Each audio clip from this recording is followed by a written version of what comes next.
What was Mama Put up to? She decided to keep watching and see if she could uncover Mama Put's secret. On one Sunday, Sisi Polibi secretly watched Mama Put. That night, she saw Mama Put doing something shocking. Once upon a time, in a small village, there was a lady called Mama Put. She sold delicious food at the market square junction. Every day, lots of men from the village flocked to her canteen to eat. The smell of her cooking was so good that it floated through the air, tempting everyone nearby. Mama Put had a special way of looking at the men when they came to her canteen. Some of the women in the village noticed this and became curious. They wondered why only men seemed to be drawn to Mama Put's food. Now, let me tell you why Mama Put's food hooked the men so much.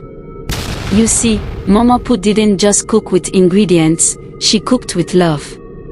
Each dish she made was filled with flavors that danced on the tongue and made the men's stomachs sing with joy.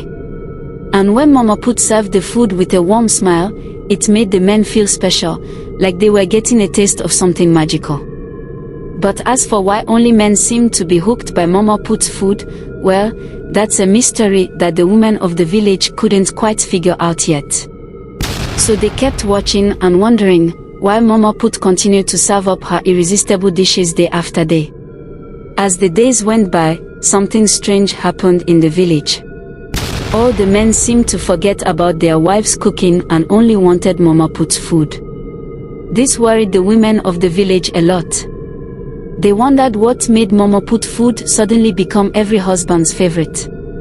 One day, before the market square market day, all the women gathered under the mango tree at the market square for a meeting. They talked and argued about what to do. One woman suggested that they should go to Mama Put's canteen at night and beat her up. But others said that was too risky and not the right thing to do. Then another woman had an idea. She suggested that they should hire some tough guys to go and cause trouble at Mama Put's canteen, maybe even burn it down. But some women disagreed, saying Mama Put had a lot of money and influence, and she could rebuild the canteen quickly. They were afraid she might come after them if they did anything like that. After lots of arguing and ideas, they decided on a plan. They chose someone to pretend to apply for a job at Mama Put's canteen just to find out her secret. They picked a lady named Sisi Polibi for the job. Sisi Polibi applied, and Mama Put accepted her. She started working at the canteen. After a few days, Sisi Polibi noticed something strange. Mama Put would always close late, even sometimes chasing them out before closing time at night. This made Sisi Polibi curious.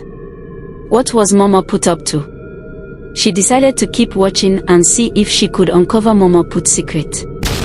On one Sunday, Sisi Polibi secretly watched Mama Put. That night, she saw Mama Put doing something shocking. Mama Put was urinating in the spices that were going to be used for cooking the next day.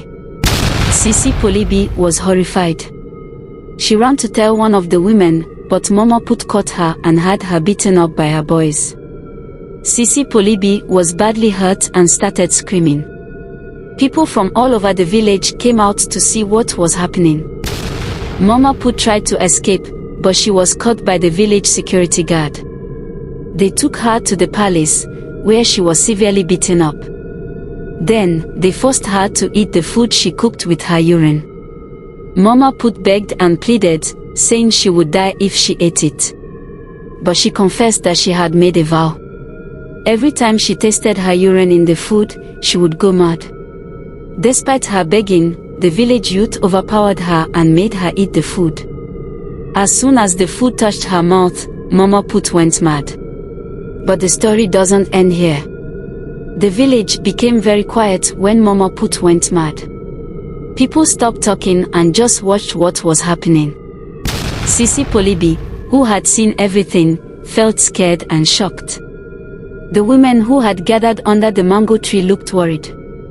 The elders of the village came to help. They told everyone to calm down and took Mama Put away to decide what to do next.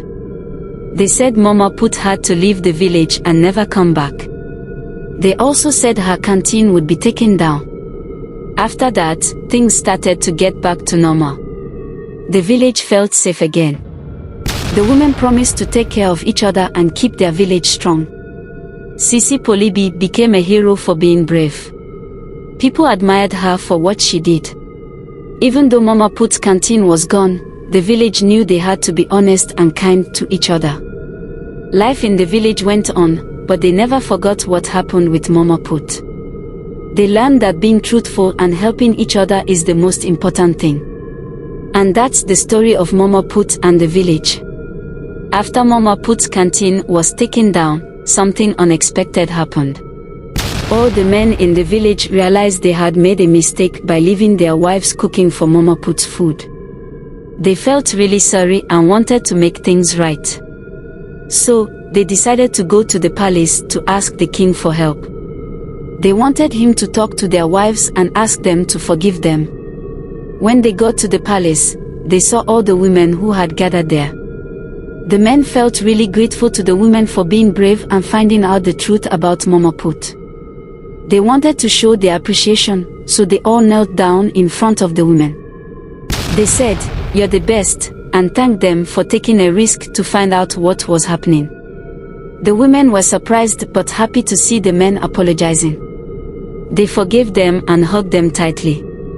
From that day on, the men and women in the village promised to always trust and support each other, no matter what happened. And that's how the village learned the importance of honesty, forgiveness, and working together as a team. Subscribe and follow me for more inspiring stories now, and don't forget to leave your comments below.